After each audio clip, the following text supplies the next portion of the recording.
honored and thankful that you've done that. But I think we wanted to begin the final episode about the concept of freedom and what that means for someone who is, who is incarcerated.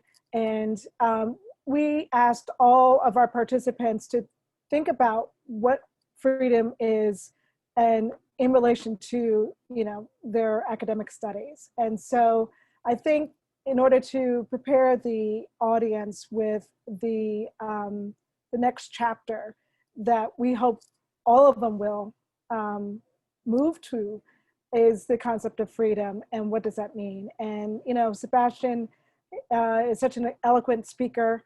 If you watch all 4 episodes, you will realize that he's quite amazing. And we were trying to find a piece to, a quote to start the final episode about what happens after.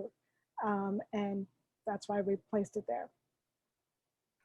That makes a lot of sense. I mean, we have had the opportunity, at least I have, and a lot of people who are joining us have had the opportunity to watch all 4 installments. So it was interesting to learn about his journey, that of Giovanni and Daiwan and, Shauna at the end, and, just all Tamika, like they became, the narrative arc for all of them was pretty amazing to watch. And also their thoughts on redemption, right? Like what does it take to be redeemed in the context of prison education? So I also wonder, for Dr. Lemons, I'm curious why you thought it was important for us to have this screening at Lehman College. So first of all, we've had at Lehman and Professor Rice is on the panel today, one of a number of people who have been involved in prison education for many years, and part of, I think, a broad base of commitment to both prison education and reentry for formerly incarcerated individuals who have either started or want to begin a degree. So as soon as I came to Lehman, I became aware of these kind of amazing efforts that were being made and all that had been done by a group of professors at the college. And so that's my interest and I guess kind of the way I was impressed by the level of commitment, which I think at Lehman, we have a very strong social justice commitment. We all see that, I think, as a big part of what we're about. And this is just another aspect of that. Then I was fortunate to be at a panel and showing a sort of excerpts across all 4 of the segments that Lynn Novick was a part of at the American Association of State Colleges and Universities meeting last October, I think it was. And I talked to Lynn afterwards about doing the screening. And so that's kind of how we got it kicked off. And I have to say, I'm really grateful that Lynn was on the panel for the very first one of the screenings that we did. And that was really, really great to have her participate in it. So, this is happening in the middle of a very long history at Lehman College. And, I think this is, Professor Rice can elaborate on this, but this is entering even a new phase right now at the college where I think this is going to expand. And so it's made, and this is such a powerful, this series is so powerful. And I was thinking, what was just being said about freedom, and the very opening part of this segment where that statement is, I'm here, I'm reading, and the walls fall away, and I become free. And that is such a powerful statement that, of course, we see the context there that's made, but there's something about that is so universal, right? About being part of learning communities, being part of an educational process, no matter what the context, but that the walls fall away. And, you know, that's what they need to do. Absolutely. Yeah, really well said. You reminded me, actually, Dr. Lemons, I forgot to congratulate you, Salimah, and your team on your Emmy nomination. Yeah. I know we'll find out if Thank you you. win it soon, so that's exciting. But Yes. very well deserved, Thank at you. least according to all of us, and apparently, you know, other people too. So that's amazing. Fingers But crossed. yes, fingers crossed. And I'm not sure if you wanted to address what Dr. Lemons mentioned in terms of that long history. Oh, you know, in terms of the long history of Lehman College, I'm just learning now, you know, in terms of that history, which is really amazing. And the fact that you're expanding it in such a, you know, difficult time is just really, really admirable, you know, so. Thank you. Over here. Thank you. Ann Rice, I was curious what thoughts you had about that. And also you could talk a little bit about the Reentry Committee, if you could.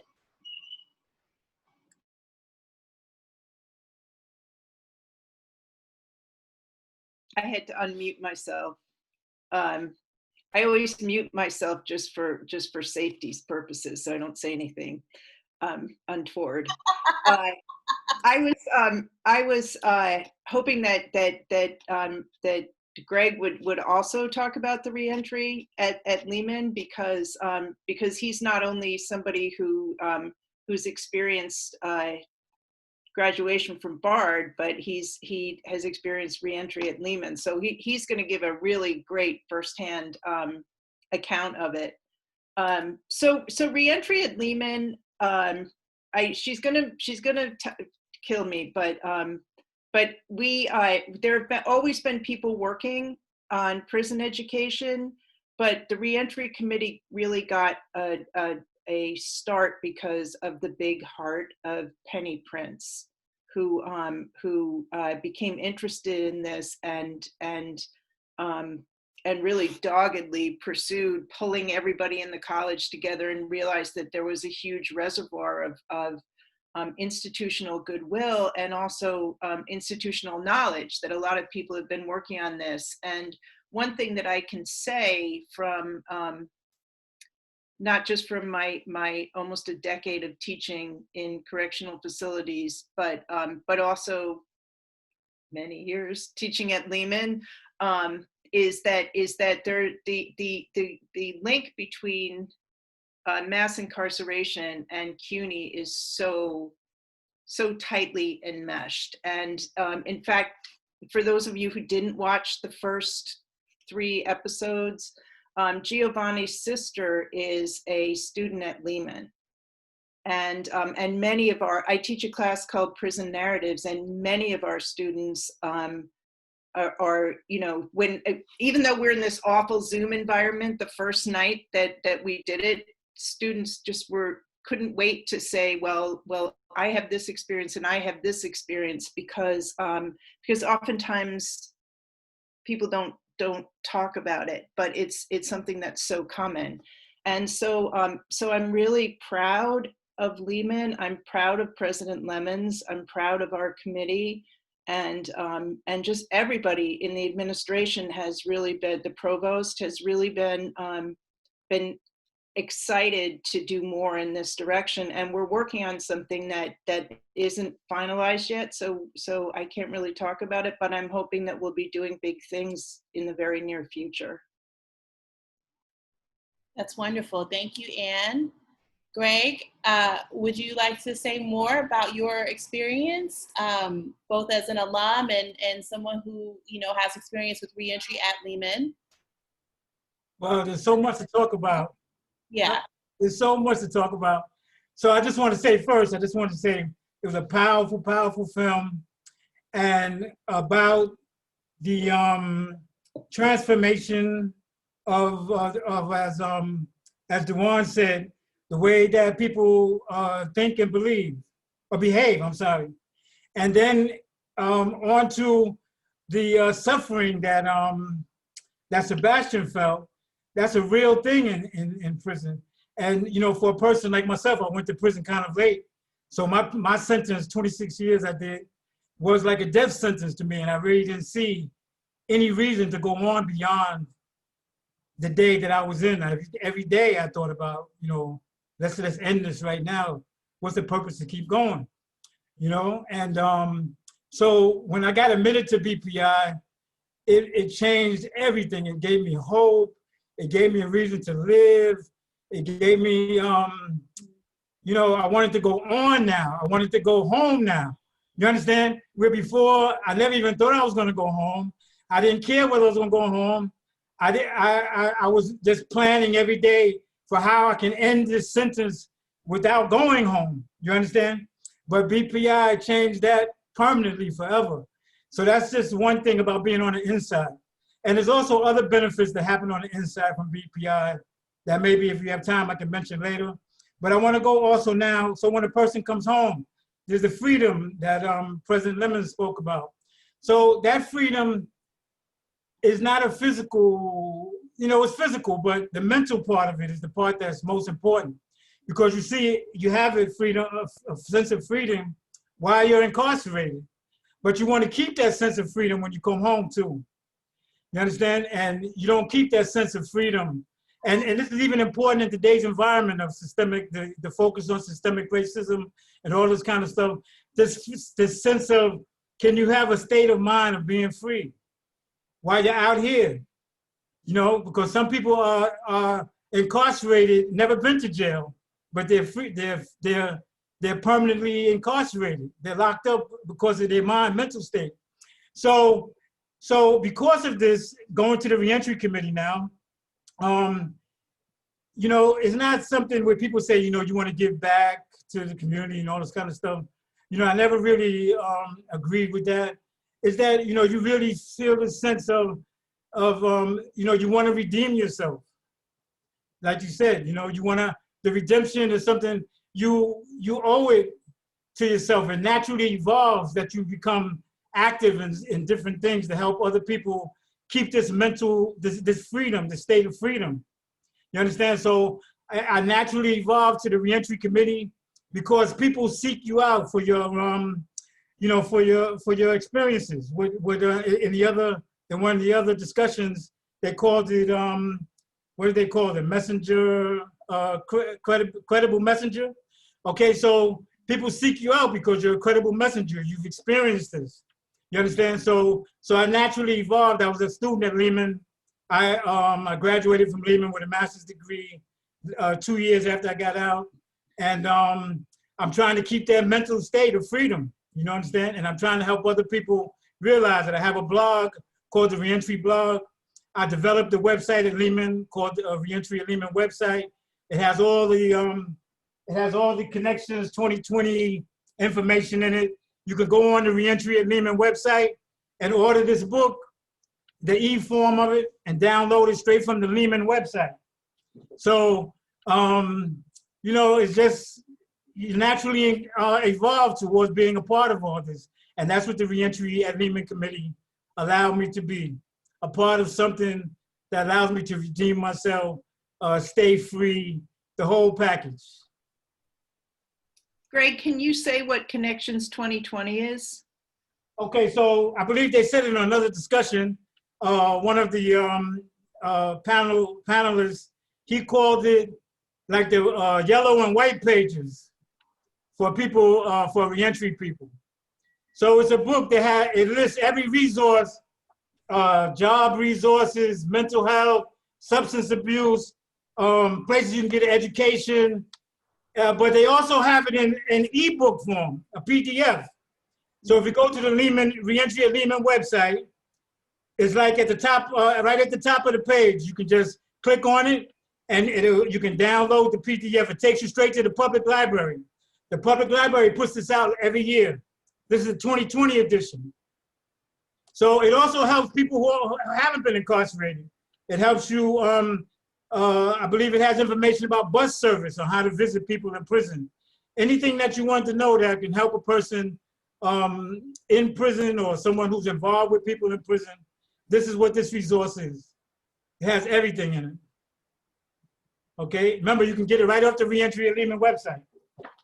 Thank you so much, Greg. I really appreciate that. That's really helpful and informative. I think I also have the link from the previous discussion where it was mentioned, so I can send that to everyone along with the Reentry link. So thank you for sharing also your journey. Super helpful to hear. It leads me to my next question, because what I noticed actually in this latest installment that's wrapping up the series is that pretty much all the students have gone on to either further their education or move into advocacy or a little bit of both. And so I'm wondering, for those of you on the panel who would like to speak to this, what is it that we can be doing as viewers of this documentary with the things that we've seen in order to kind of keep the work moving forward? Oh, talking to me? It's for everybody. Okay, well, give donations to your, to people that's trying to, that are actively involved in the movement. Support them when they send out legislation to be signed or letters to be sent to your representatives. Become a part of a group if you have time for that, that is actively engaged with staying in touch with representatives and things like that. Maybe you could even become a part of a group that goes to visit men in prison, every now and then. They have groups like that. Or, any kind of support that you can possibly give to not only to the people in prison, but also to the movements that are trying to help people in prison. All of these things would be helpful, whichever one you pick.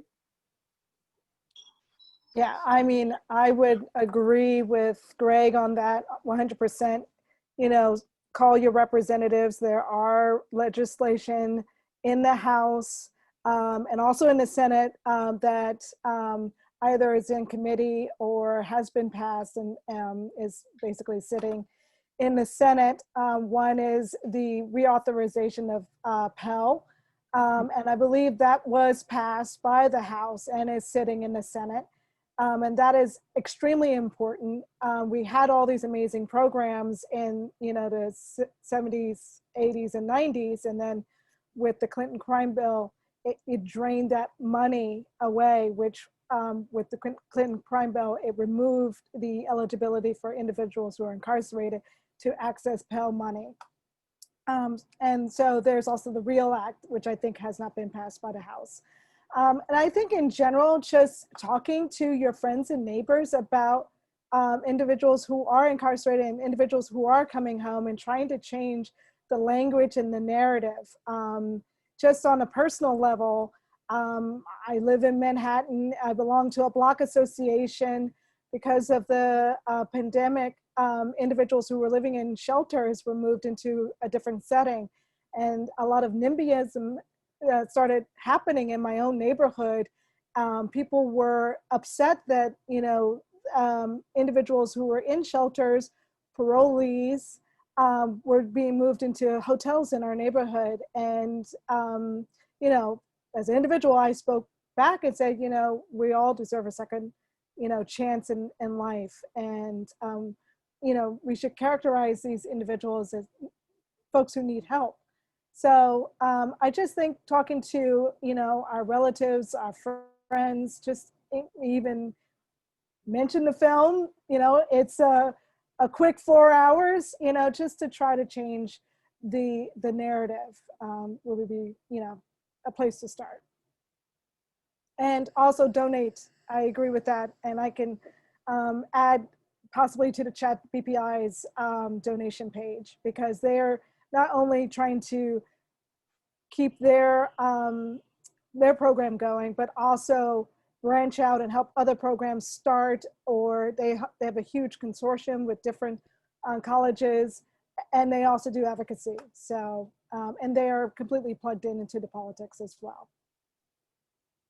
Great. So the only thing that I would add to all these wonderful suggestions is in this time of COVID to remember the families of people who are incarcerated. So, you know, groups like Osborne and you know, and also Fortune to an extent, that find places where that service children of incarcerated people, because a lot of times those families were already in crisis, which is how someone ended up incarcerated, and they're really suffering with the pandemic. These are all really great suggestions. I will keep them in mind as I was just taking notes so that I can get some of these links to send them out to our participants. And we have a lot of extra time between now and 3 p.m., which means that we'll probably end early. But I did want to give anyone who had questions an opportunity to add them to the chat. And also just say that it's been a pleasure to host these.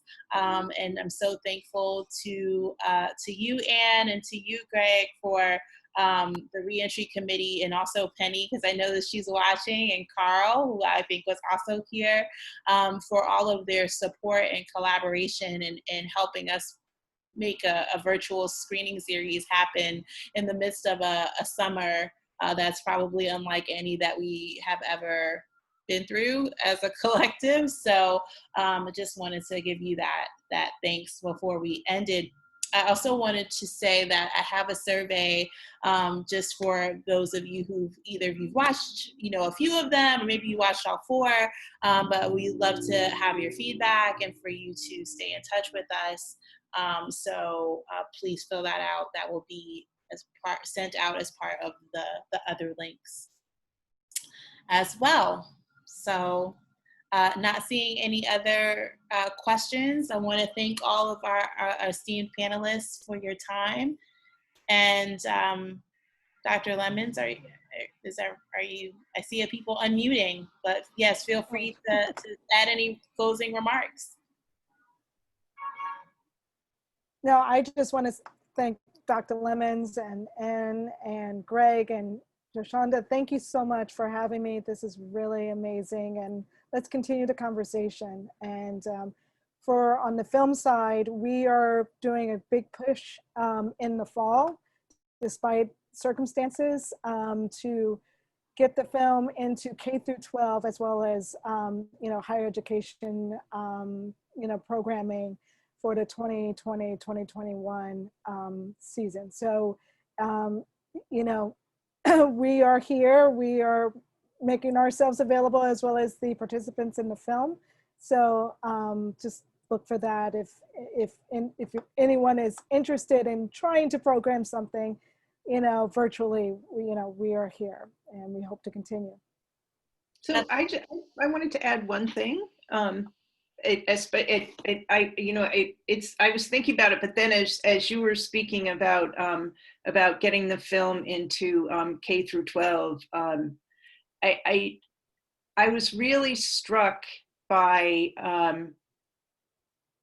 Rodney's thesis and how compelling it is, and how it's speaking to us right now. And I saw the film when it first came out.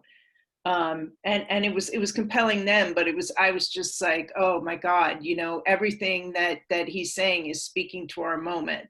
And I think the educational value of that can't be overestimated.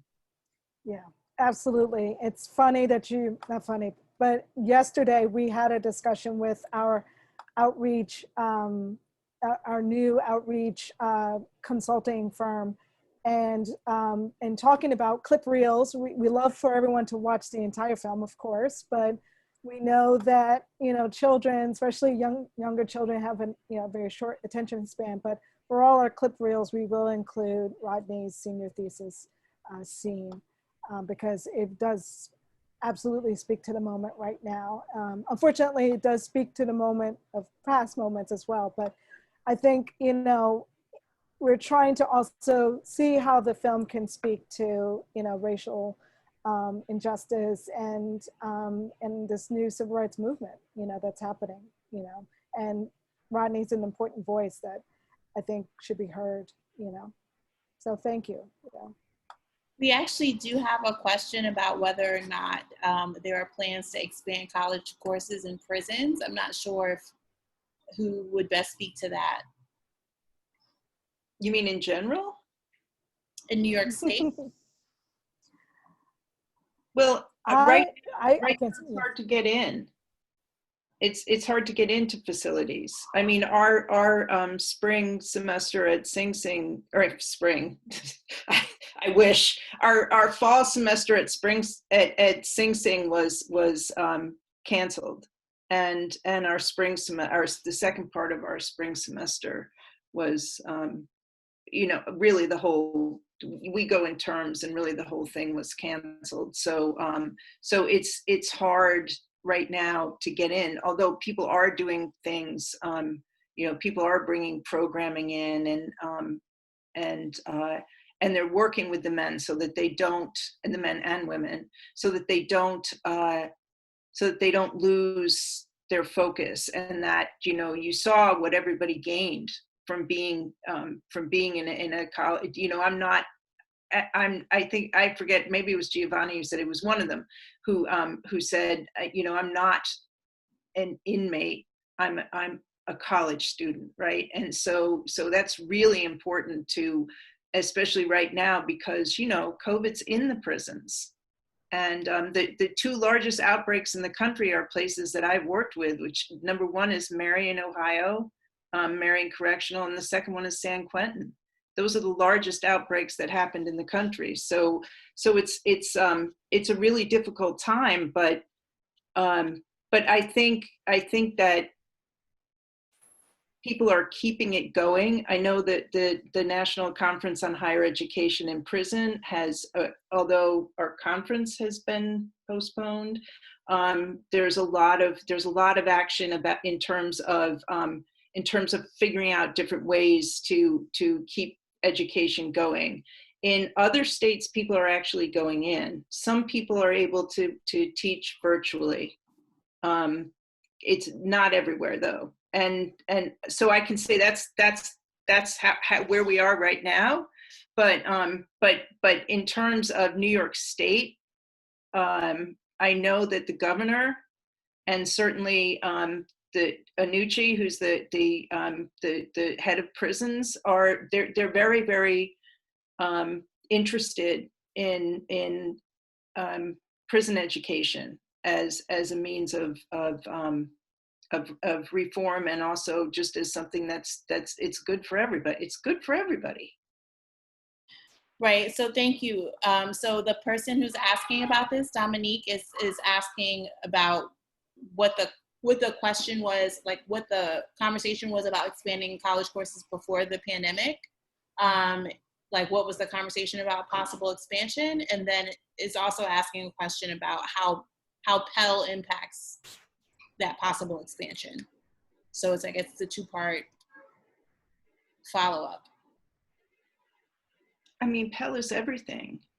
I actually taught for Bard for one semester, but most of my time has been with Hudson Link, and it's been privately funded. And so there weren't very many programs in the country. There really weren't.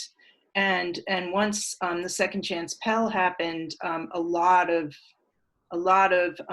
people began, a lot of colleges began teaching in correctional facilities. Some of them are small, and some of them are we don't even know if the colleges are going to come through the pandemic. But the Pell is everything. So hopefully we're still going to have it. And Peggy has a follow-up question about the biggest obstacle to teaching courses is post-COVID. Is it economic, or is it other things? To teaching courses in prison, it's that you're not allowed in because of health restrictions. Yeah, they're not allowing visitations, I believe, yet. So there's a date where they're supposed to start, but right. But yeah, so you can imagine from what you saw in the documentary how isolated people feel, and then having your visitation cut off. That's kind of huge. I don't know if you want to say something about this, Greg. Greg, you're muted. Well, I think the question is about post-COVID, so don't even take this present situation into account. But all I know is that BPI is completely funded by private donations. Yeah. And as far as I know, there is no Pell inside the prison. So unless people donate, it is? Because I thought Oh they yeah, got there is. a long time Yeah, ago. it's something called the Second Chance Pell that was, in fact, New York was one of the what first started it, and then it happened on a federal level. So there was this explosion of teaching in prisons, and sometimes, so there was a moment where people who had been doing it for a long time had to kind of pull everybody in and say, well, actually, let's talk about best practices. Right. So I think the answer to the question is partially economic, and it's also partially, can you get your program inside the prison? Right.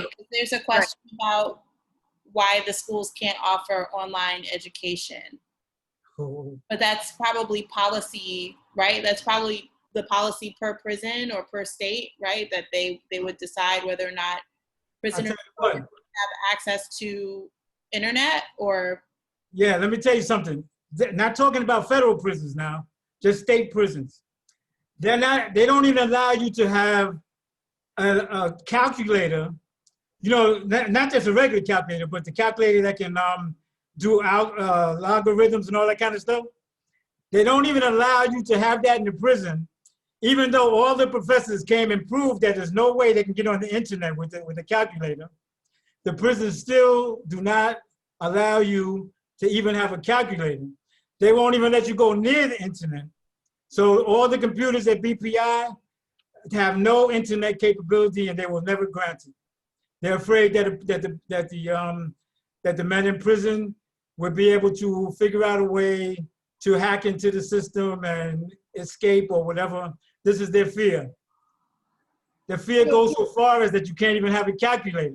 So Greg, when one of my son's friends at Regis High School, it was like in the 2000s, had the nickname Calculator Boy because he took a Texas Instruments calculator and figured out how to get online because his mother wouldn't let him online. So I don't know. I think it can be. I love that story. It's amazing. What an amazing thing to have also. I do believe they're trying to do some correspondence work, at least BPI. So they have gone in, the materials have gone in, and then the students have assignments, and that's, coming in and out that way at this point. So BPI is in, but in a, nothing compared to what we saw, previously. And in New York State does have tablets, and they do have JPay, which is like an email system, and they have books that they can access. I know they have the Khan Academy and some other things. So that was a huge innovation, but they haven't made the leap to using the tablets to conduct courses. It's not like you can.